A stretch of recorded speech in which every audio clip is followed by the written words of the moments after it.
Well, welcome back to another episode of the Vanilla Podcast. And I am super excited about this one because we have a special guest joining us. Isn't that right, Mrs. Lulu Denholm? Mrs. Hello. Hello, Kobe. Kobe was excited, yeah. We've always wanted to start by applauding our guest. But Lulu, how are you doing? I'm doing good, Ezra. I feel very grateful to be here. Thank you, boys, for letting me on the podcast. No worries. Yeah, to Speak give a too little soon. context, should we give a little context about Lulu first and foremost? Love that. We've known Lulu for a pretty long time now, how many years? 5 years, 4, 3? I don't know. Who's counting? Who's counting? Yeah, A but while. we've had a bit of a friendship over church, met and social groups, so it's been pretty cool. And Lulu, why don't you tell us a little bit about yourself as well? Yeah, well, hello, I'm Lulu. I am a new grad nurse working in an emergency department. I am 21 years old. Met these fellas a little while back, and yeah, the rest is history. How good. Yeah, so in the podcast, we're going to be talking a little bit about doing hard things. So Lulu is pretty incredible at doing this, as well as us. We're just great at doing hard things as well, you know? We are. We're It's talking the about. support. To Lulu. Kinda hard, I mean, Asia, like cold showers, hot showers. Okay. Yeah, it's like a month. Cold showers for a month. Okay, today I actually went for a cold swim in the ocean, which I thought was pretty good for my standards. That's impressive, man. That's very impressive. So I did that with my friends, Trent and Luke. Wow. Nice. Yeah, so that was kind of tough. How long were you in there for? Is it like a dip or So a Luke plunge? timed 4 minutes, and then we plunged. So I was pretty happy with that. That's pretty good. Impressive. So That is pretty good. It's pretty good. It's a for me. chilly time of year as well. It's very chilly. Yeah. Respect. Lulu, why don't you tell us quickly a little bit about what you do in terms of career wise, you know, and some interesting stuff you've done. Just like a little quick like resume, and we'll dig into it. Okay, quick resume. Well, I've just graduated, so the resume will be quite short. That's a good point. But for the first 2 months of this year, I was volunteering in an emergency department in Tanzania, in Africa. So that was pretty cool, kick-starting the career. It's really fun. And then now I'm back in Auckland, working in an emergency department here. So it's all go, lots of Nice. adrenaline. I but- love that. But we love it. And just for the podcast, Lulu, you said you actually had an interesting story from today. Do you want to share that story, or do you want to save it for later? Oh. It's a long She fully said, "I'll tell you after the podcast, bro." And you bring it up now. Well, podcasters, you're not going to be able to hear that. Unfortunately. Maybe we'll say at the end. Stay Oh, tuned till the okay. end. She knows what she's doing. But okay, we'll start off on another note then. We're talking about doing hard things. Lulu, one time in your life, you told us that you did a swim every day for a year. Is that correct? Yes, it is correct. Could you tell us how you did that? Like, what was that? Like, how, you know? And why? Like, why would you do that to yourself? No, that is a good, pain. very valid question as well. Well, actually, going back a little bit, my granddad and dad sort of raised me in terms of going for a cold swim every morning. Cold shower every morning. Can't get it too ahead of myself. Which has been great. We did that for a few years, and then we hit lockdown. And then in lockdown, I realised actually I need a bit of a change of routine.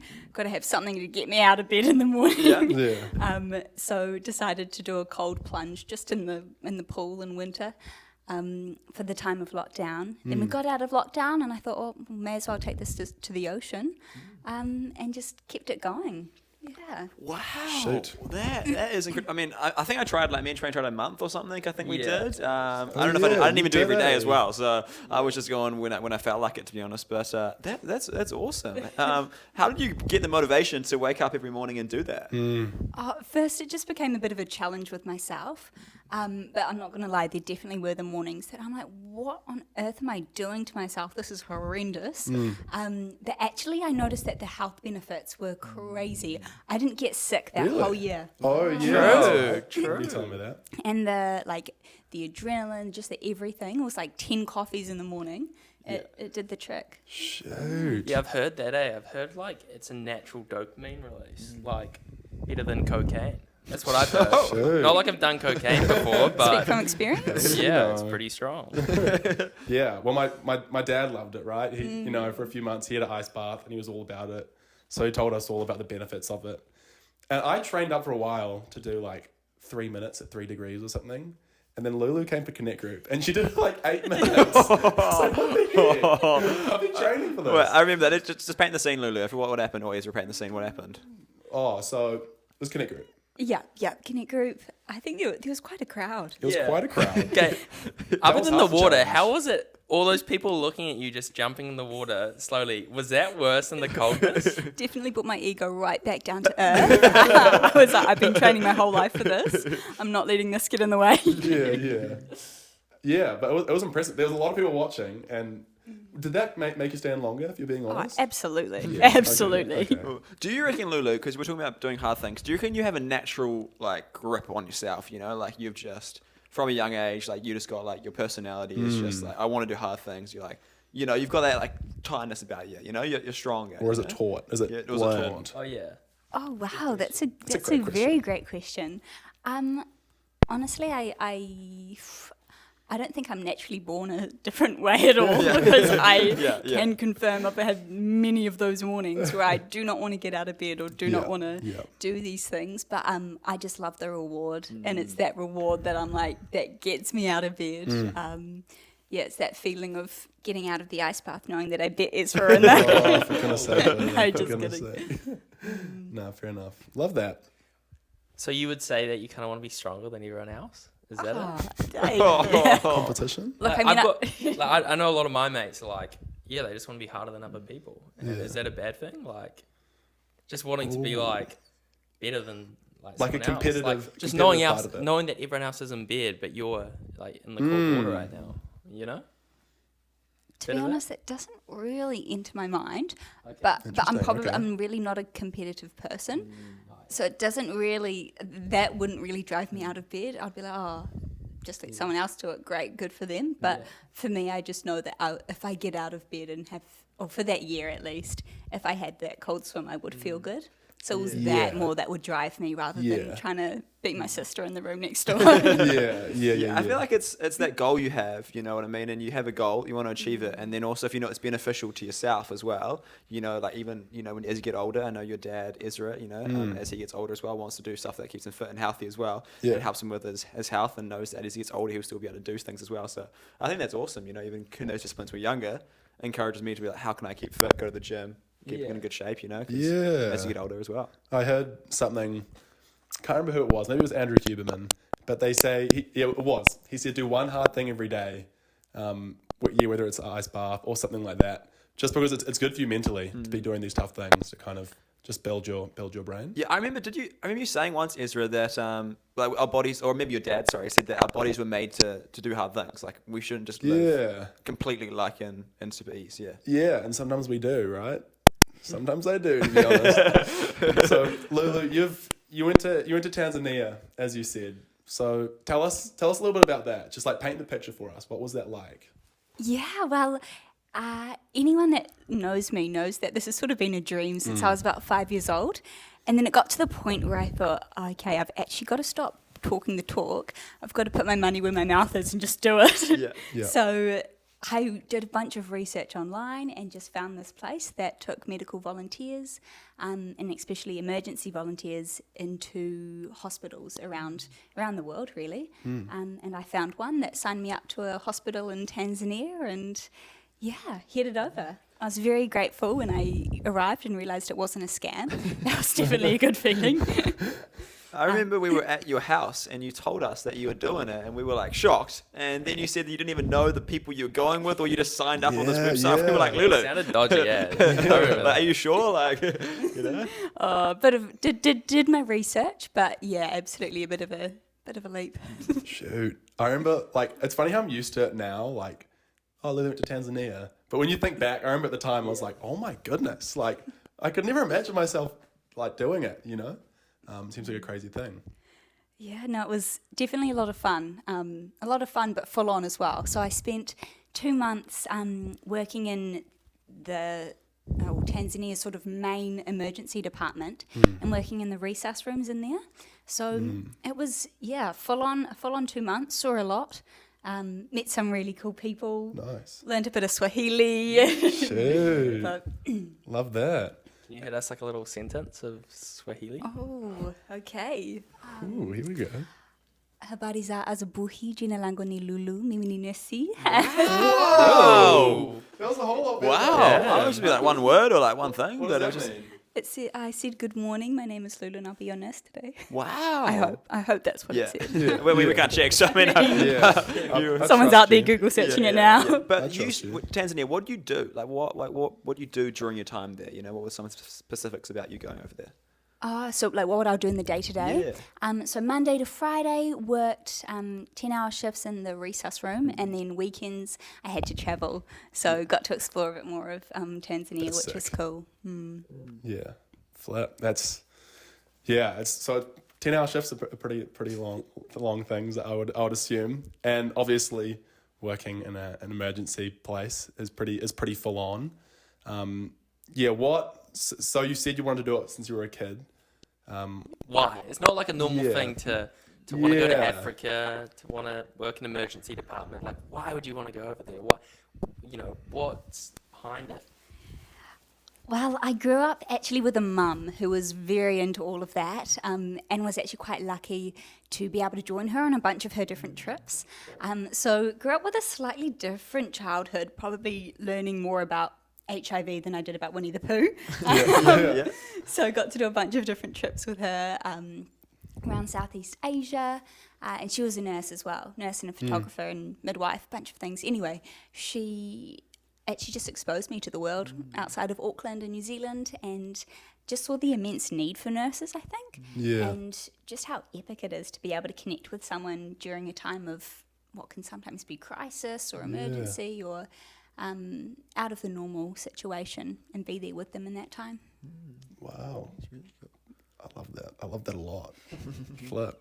Yeah, it's funny. It's like imagining missions trip and stuff like that. It's funny how maybe it's something God has just put in different people, but like I'd love to do that, but it's not like maybe I don't feel a pull to do it. Maybe God's pulled me to something else. Lulu, but- did you find it scary? Because you said you had a passion since you were a young kid. Was it like maybe I shouldn't do this, or like I'm doubting this, you know, as you're flying over, or like maybe I'm scared and I actually want to pull out? Like, were you thinking that, or were you like, nah, like I decided since I was 5, like I'm going to do it, no going back?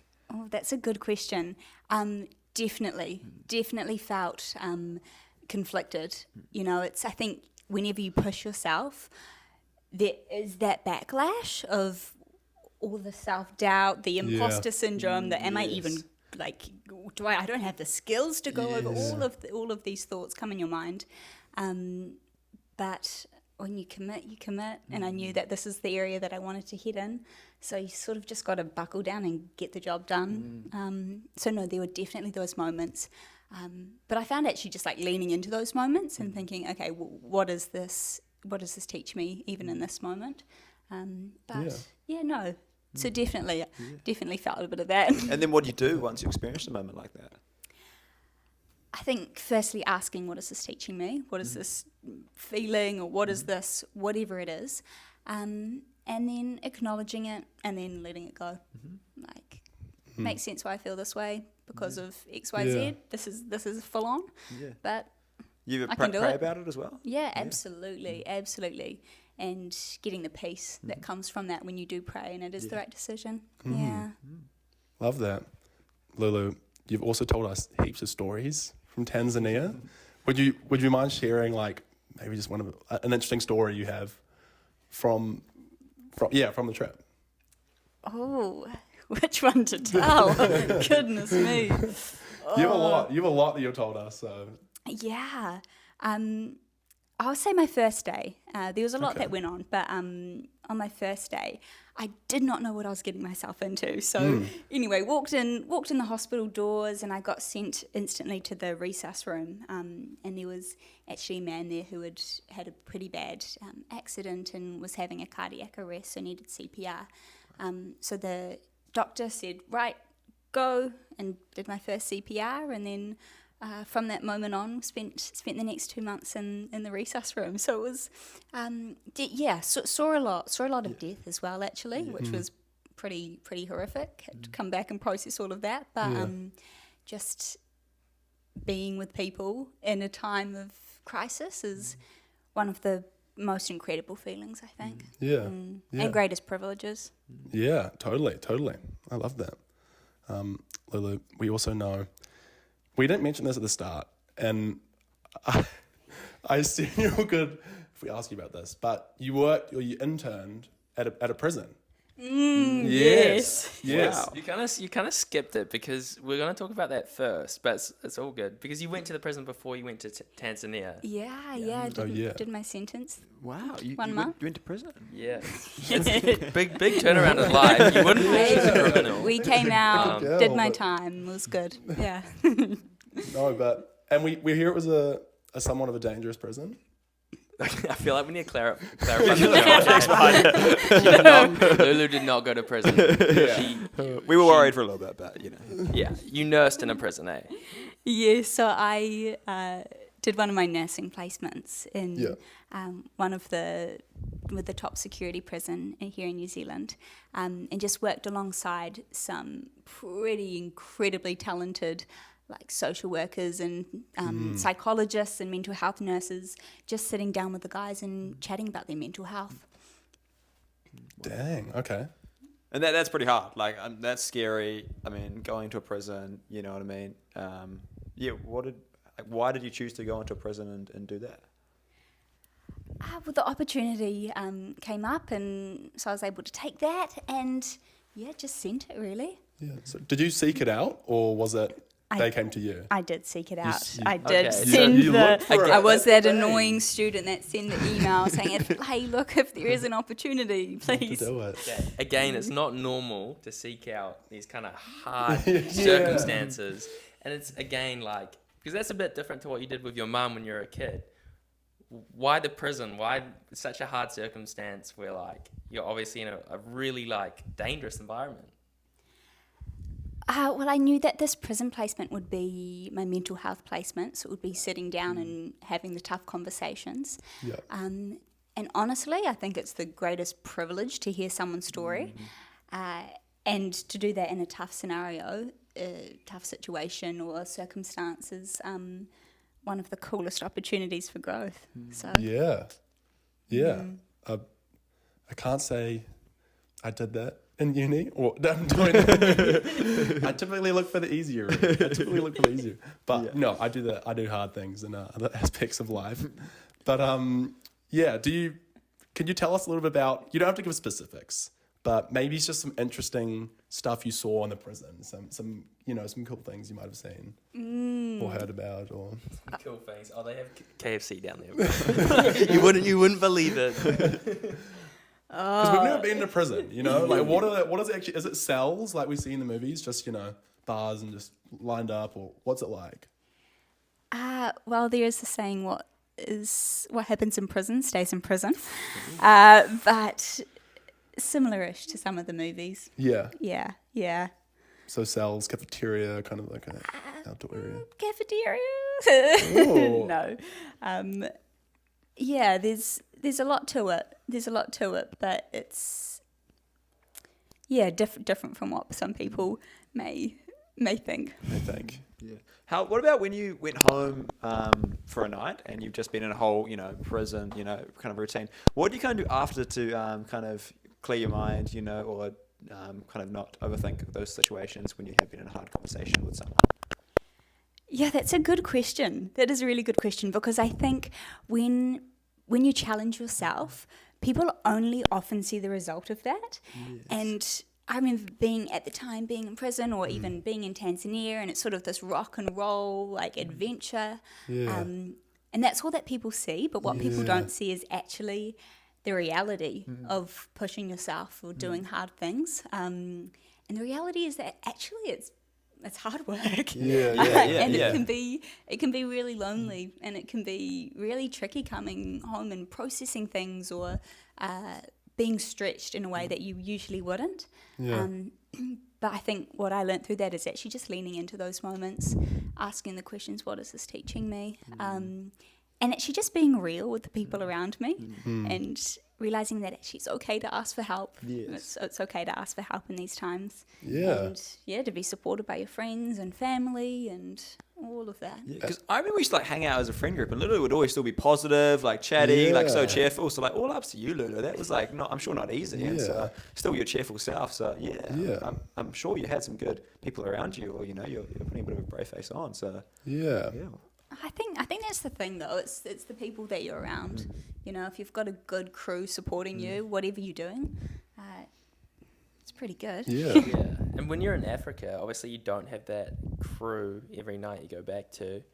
Like, did you FaceTime your family quite a lot, or? Yeah, absolutely. FaceTimes to the family and the friends, and that was really great.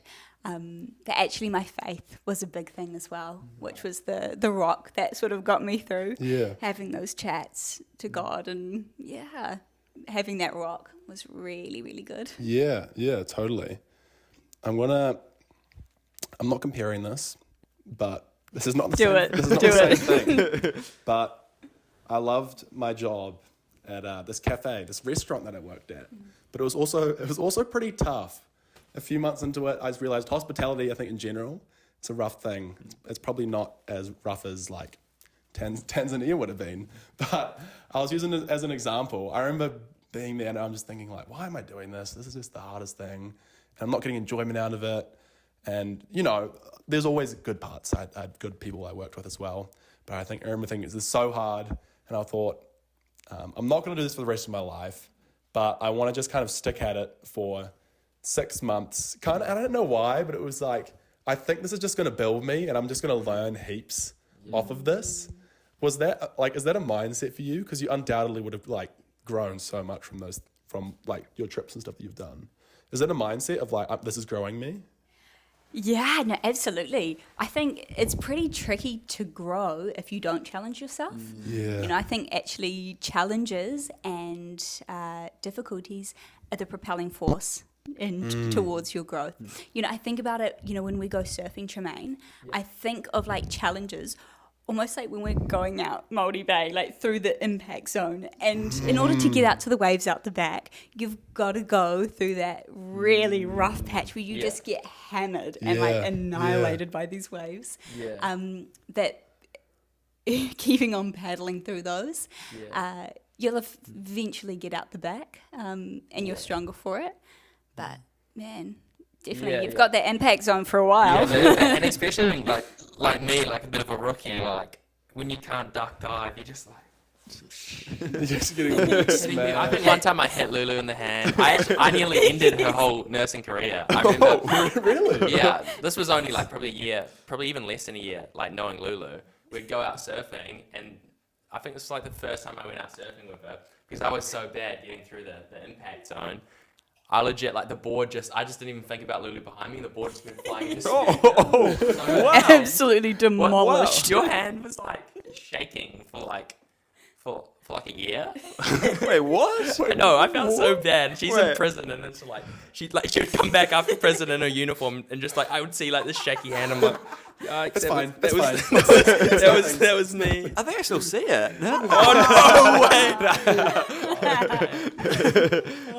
So it came flying back and just hit your hand? Yeah, but getting back to the impact zone, like Yeah. once you get through, it's just Impact really, zone. It's really once you get past that, it's really peaceful. Lulu's were like, it's a challenge, like my hand's sore, but it's a challenge, keep on going. Character building, am I right? just added to the many things. A shaky hand. Yeah. Yeah. Thinking about all of this, I think, if I'm being honest, I'm in a place right now where I'm pretty comfortable with life in a sense, like pretty comfy with uni. I'm pretty comfy with whatever it is, maybe basketball. I live at home, which is pretty comfy. And I'm wondering, like, is this kind of the reason that you did some of the stuff? Like, do I need to just find something that's going to challenge me and just go send it? And is that kind of like a little bit of why you do it? You just want to help grow yourself? Like, you want to find those uncomfortable situations? I think you need to be inspired by something to challenge you. Yeah. You know, I don't think there's Okay. any point challenging yourself just for the sake Just of for the sake challenging of it. yourself. Yeah. Because then you're really not going to enjoy it. You know, Yeah. the challenge is tricky enough as it is, let alone not having the reward. It's just self-sabotage. But I think if something inspires you and it's a scary but exciting thought, then go for it, because Yeah. you will definitely face struggles or challenges to get to the result of that, but it'll be worth it. Yeah. Yeah, Yeah, what do you guys think? I've always thought about like, because you never hear like a successful person speak or like see a video, and if they're successful and they do well in life in a business or in a career or in a sport or something, they're like, oh, you know, like it was super easy, like, you know, it was real chill, you know, I never struggled, never didn't go through hard times. You know, you always hear them tell stories, and always, you know, like they fall at some point, and then you hear them like, you know, kick back up, and the fall actually motivate them to keep going. You know, you hear about like Michael Jordan, you know what I mean? Like, you know, they didn't make the basketball team or something when he was in high school, you know, and they kind of propelled him to go forward, you know. So I'm kind of like, I need to like be making sure that I'm having moments in my own life where I you know, when I do fall, it's like, all right, now this is motivation to keep on going for one day, to like be part of my testimony, you know. So Inviting those hard moments yeah, Almost. With inspiration, with what Lulu said. with Inviting inspiration. it with inspiration. I quite like that. What are your guys' thoughts on failure? Do you think that's also a propelling force? Oh. go Tremaine. I was just roasting, but failure. I have an answer. Okay. Do you want to go? Do you have an answer? I was just gonna say it's part of the for it. process to learning. So like, Okay. it's pretty hard to embrace it, but it just happens all the time. You know. Yeah. Just gotta, you know, Yeah. I love that. shrug your shoulders. Yeah. Just shrug your shoulders. I think it totally is a motivator. Like heaps of people probably motivated off failure. Like they've done something and maybe they want to prove people wrong. But I'm wondering in my head if it's a right motivator. You know, is it the correct? Is it right to be motivated by failure, or should we be motivated by? Okay. Or should we be motivated by wanting to succeed? Yeah, that's a good point. Yeah, probably not. I would say not motivated by failure, but it's how you view failure, is what I would say. How can you actually be motivated by failure? Like, you're failing. Like, are you motivated to feel like a loser all the time? Like, let's just be real. Like, you're motivated to get through that. You're not motivated about failing. Like, imagine if you actually just failed for the rest of your life at everything. You'd feel pretty stank. If you actually just felt like you failed. So, Yeah. Like, can you really be motivated by failure? I don't know. Lulu. Lulu. She gets all the answers. Hey, I asked a question. We don't expect you to have everything, by the way. If you Yeah. don't know, it's all good. But I feel like failure is the coolest opportunity to actually find out who you are beyond your own ego. Because it's when Okay. everything else is stripped away. Like, there's nothing holding you up, really, because you've just failed. yeah. That actually it's finding that within you, like, okay, what am I greater than what I'm trying to achieve or what I attach myself to? And I don't know, I just feel like in my own personal failures, that's the moments where I've been like, okay, there's more grit in me than I thought, or there's more tenacity. I think that's the same with everyone, really, that we have more tenacity than we think we do. But often it isn't until you have those failures that you actually discover that. Yeah. You learn more about yourself when you fail, I reckon, as you're saying, you know, like it's, you know, what happens after I fail, or you can look at, you know, you can have a little bit of a relook or a review of who you are and what you do when that happens, and If I think back, I can't really think about times where I failed. Like, I think I only went. Are we hearing? So I will be the new member of the Vanilla podcast. So you can. Jump in there now. All I do is win. Didn't you beat Ezra in a 1v1 basketball competition I once? did. That is I did. crazy statement. It was pretty crazy. I beat him in basketball. We're yet to rematch like properly. Let me just give an explanation really quick. We're playing basketball in bare feet on this like court. Oh, We're like mucking around. We are mucking around on this windy court. And Tremaine, like I let Tremaine beat me. Sounds like Didn't. sounds, bro. It was Sounds like 4 failure years over there. ago. No, you And didn't. he's just held it over my head ever since. I just I used to be quite good, but like, I surf now. Yeah. and now we say he's like, oh, we've never versed since then, even though we know that I beat you. I guess we'll never know. I guess we'll never character know. building. Character building for sure. Yeah, for Ezra. Yeah. Okay. Well, I'm gonna make a mental note after the conversation. I'm just gonna look for failure and seek it. Maybe that's not the best thing. I mean, you have to try and achieve the goal, and then failure becomes part. You're not like falling over on the ground, like oh sorry, I tripped over. But what if we're only doing things that we know we will achieve? Is that also dangerous? Because it's like it's too easy. We're not challenging ourselves. Yeah. I think we should be failing here. Yeah. I think failure is a good thing. Yeah. I remember my lecturer used to say but work on things you're good at and push yourself in those areas. You know what I mean? Like, don't just try and seek failure in the sense try and do things you're bad at. Like, you've been given advantages, you've been given gifts and talents and dreams in your own life, and work at those things and push those things out of your comfort zone as well. So. Yeah. Interesting. All right, I just want to put a pin in it really quick, and just change directions, just like that. We mentioned earlier, Lulu, you said that God was a huge part of why you did these things.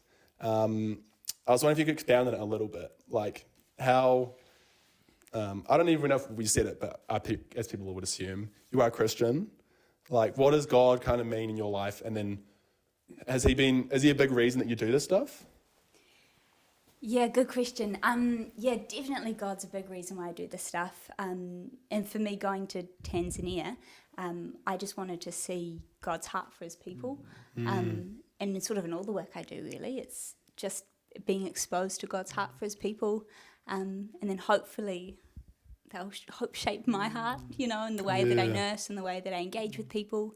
But it's the greatest thing, I reckon, to be able to see someone who is just awesome and hear their stories and hear where they've come from in their life and all of that. I think it's the greatest thing. Yeah, totally. Awesome. It talks heaps in the Bible about like helping the poor, actually, like just in general. It says heaps about it. Why are you laughing? No, well that's I don't know why I'm laughing. I assume Tanzania is a pretty I don't even whatever in terms of monetary value. It's pretty low down, like economically. Or is it pretty tricky economy. Yeah. It's definitely a big divide. And actually the hospital that I was working at, it was the main public hospital, but it's still not fully funded, so you still have to pay for treatment. So that was pretty that is pretty crazy. Yeah. So do you think in terms it kind of talks about in the Bible, do you think everyone at some point in their life would really benefit from doing I mean, it wasn't a missions trip that you did. I don't know if it was, if you would classify it as that. But doing a missions trip and going overseas to, like, will it change our perspective, Yeah, I think it is an incredible opportunity, and I feel really lucky to have been able to do that. But I think we're all made so differently. We all have our different skills and talents and dreams and likes and dislikes. So what worked for me might not work for someone else. Someone like you boys might experience God's presence through an entirely different thing. So it's just finding what it is for you, Would you boys ever be interested in doing something like that? Interested in it. I don't have I haven't got one planned or thinking of it. I think it would really change your perspective of the world around you, because I think sometimes, even for myself, you lived in New Zealand my whole life, basically lived in Auckland, and to be honest, probably moved in the same area, 5 or 6 times. And so you get really that, you think that's the whole world. I've only traveled to America once and Australia once, but I kind of think that, the Western world or the world around me or my family is all that's out there sometimes as well. So I think it would be interesting and even Lulu, how has that kind of changed the way you think the world runs and the people around you as well? Yeah, I think my travels have just made me realise that there's so much more to see. Yes. There's so much more out there. Yeah. It's so much bigger than me. Yes. I just want to see more. There's more than just Mission Bay and St. Helens. It can feel like that sometimes. Just, wherever you live, it's like, oh, this is the world. But it's really not, It's really not. Would you ever want to do something like that, Jermaine? Oh, it's like kind of same as Lebo. I haven't planned to do anything like that. But yeah, I feel like I do want to be challenged in some way, but maybe in a different way. And I'll kind of just see where God leads me with that. And massive respect to going over there and doing those hard things, because it is hard. It's easy to talk about it on the podcast, but I'm sure it's so many lonely moments and stuff. And how was your relationship with God throughout the whole thing? Oh, it's pretty epic, eh? It's pretty Whoa, epic. okay. Yeah, no, really grounding. Yeah. And just so good when you're in that tough scenario or challenge, and you've just got this rock who's like supporting you and has got your back, and that sense of peace as well. So absolute rock and best friend. That's awesome. Let's go. Well, Lulu, we might be like bringing this to a close, but if there's one kind of piece of advice that you could give to our viewers about doing hard things, what would that? We're really putting you on the spot here. Oh, But this needs to be a zinger. Oh, So no pressure. We'll give you a minute while Tremaine says his piece. I say my piece. Say your piece. Say your I'm just going to do a summary of what we talked about. I felt like, well, we heard some awesome stories, and we talked about why you do hard things. I liked what Lulu said about having the inspiration. It's not all about just doing hard things for the sake of doing hard things. Yeah. You need some inspiration. You need to kind of see future you, would you say? yeah, Yeah. absolutely. So like see future you. And yeah, like talking about the idea of failure, it's normal, and it's a good thing that we should, once we have the inspiration, we should go towards failure and be ready for our comfort zone to expand. Zinger right there. Yeah. Lulu, Sweet. last remarks? Oh, wow. I would just honestly say that challenges is the coolest opportunity to grow. And it's just leaning into that. And while it is tricky and tough and all of the above, it is the greatest opportunity to propel you towards being the person that you want to. And throughout the process, I found just being real and honest with where I'm at and having good friends and whānau to support you and, the guy up above. Amen. It's the best. Yeah, awesome. Well, thank you so much, Lulu, for coming on. I know I got a lot out of it, and I'm sure the viewers did Same as here. well. Yeah, I'm sure these awesome. boys did. The viewers for sure got a lot out of it. So thank you so much for coming on. Thank you. Thank you, round, boys. Quick round of applause for Lulu. Woo, woo. All right. Well, do you want to join us in our sign-off? I would be honoured. So, do you know what? We'll tell us. Thanks for listening to another episode of the Vanilla Podcast. Yeah. She knows it. 3, 2, 1. Thanks for listening to another episode of the Vanilla Podcast.